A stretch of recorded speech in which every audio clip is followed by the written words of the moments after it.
So, we've been working this series this past few weeks about topics related to real estate in 2023. I think it's about time we wrap it up on a topic that's timeless. So I've been asked outright, how do I be a cash buyer?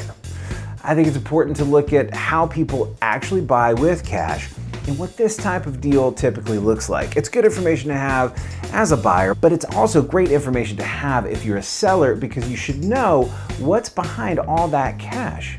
Now, if you're looking for topics like this, hit that like button, hit that dinger bell or subscribe, and let's dive in. What's up? My name is Joshua Smith. I'm with the Home Agent Group. I want to talk to you about what you're up to and how we can expand together. I gotta be honest with you, and you can cut this if you need to. That's the highlight of our entire trip. Cheers. Now, there is a cold hard secret to buying with cash that you may not know, and I think it's important that we get this out of the way first and foremost. Just because an offer is all cash doesn't mean that it's being paid for with dollars and cents. All the cash transactions that I personally have seen involve a wire transfer at minimum, so no actual cash is changing hands, which means that the money can be liquidated to cash from debt. Now, in some cases, it's clear that funds have been pulled from some source that was transferred to cash from debt in some manner. So at this point, let me explain the reality of a cash offer. The reason that it is preferred to an offer with a mortgage of any kind is because no bank is typically involved. So there's no underwriting and no approval process and a shorter contract to close time frame. But that does not mean that there isn't a lender.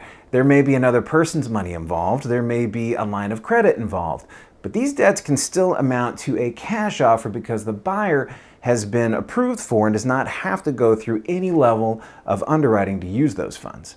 Now, let me be clear, you cannot use existing mortgage debt to buy a house, as in you can't buy a home with a home equity line of credit. That's not gonna work. Typically, this type of offer is using cash reserves or a private lender in many cases as a person who has the assets that equal the amount of the purchase, and this makes the money same as cash. Right? So I'm sure you've seen this before, and if you're a homeowner, I'm sure that you've received an offer or two phrased in this way.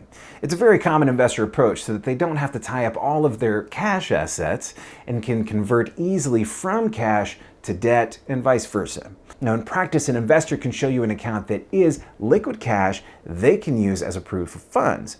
Sometimes they will use that money to just buy the house. It's as straightforward as, well, here's the money and I'm buying your house exactly as it looks. However, in some instances, they may apply for funds during the transaction that they can close on quickly simply because they have the cash available to back the purchase. Now, either way, because they can show the assets that make a cash offer close quickly, and typically they can get a better deal on a property because of those factors. And this, for me, is why it's important to know what's behind the cash. Because typically, in a cash offer scenario, the buyer is going to offer you less and want more concessions from you. Or they may offer you less and appear to be making an as-is offer. They can offer more and want less. Either way, I've never seen an as-is offer without an addendum that allows the buyer to go back and change the facts of the offer at a later time, as in leveraging a debt resource as opposed to purchasing with all cash at closing, or making a request for repairs or reducing the offer amount, the purchase amount, in lieu of those repairs. You really need to read the fine print behind a cash offer to know how things can change once you're under contract. But maybe you want to be an investor, you want to know how to become one of these cash buyers, and that's why you're watching this video. So where does the cash come from? Well, if you can pull together funds, let that cash sit in an account for a couple of months, well, that asset can be used as a way to obtain debt or a line of credit that can buy a property same as cash. I've seen investors use their savings for this or get a small group together for this purpose. And there are some caveats, limitations. You want to talk to a bank, your CPA, verify what the needs are. But if you can raise that starting cash, you can get into a cycle of investing in properties in this way. It can take a lot less money to make a cash offer than the property actually costs.